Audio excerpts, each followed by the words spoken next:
Badai PHK. Pernah dengar kan istilah itu? Jangan sampai ngalamin ya, amit-amit. Di video ini kita nggak cuma bahas soal badai PHK, tapi juga gimana cara kita bertahan dan mengatur strategi biar tetap survive. Yuk, stay sampai akhir video, karena gue bakal kasih tips penting yang nggak boleh lu lewatkan. Data terbaru dari Kementerian Ketenagakerjaan menunjukkan kalau per Oktober 2024, sudah ada 59.796 orang yang kehilangan pekerjaan. Ngeri kan? Angkanya bahkan naik 25.000 dalam 3 bulan terakhir aja. Nah, ini bukan cuma angka.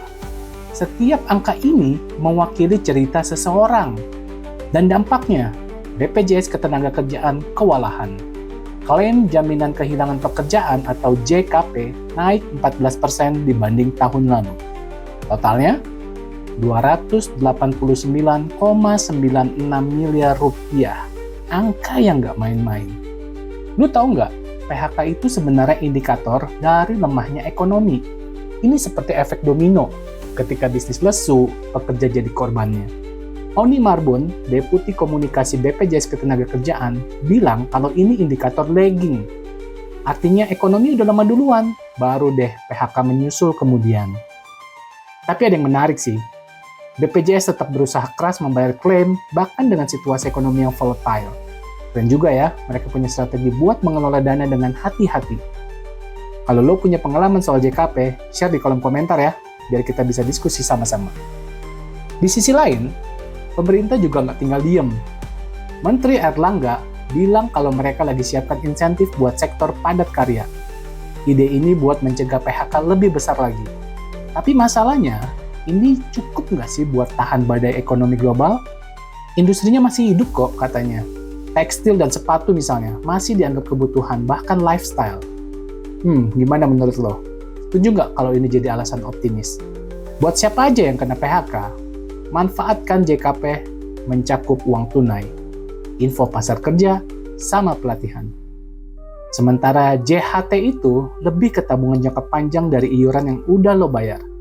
Jadi penting banget sih buat paham dua hal ini. Masalahnya, dengan klaim yang terus naik, daya tahan dana BPJS bisa terganggu. Ini kayak kita punya tabungan tapi terus ditarik terus-terusan tanpa ada pemasukan. Gimana jadinya coba?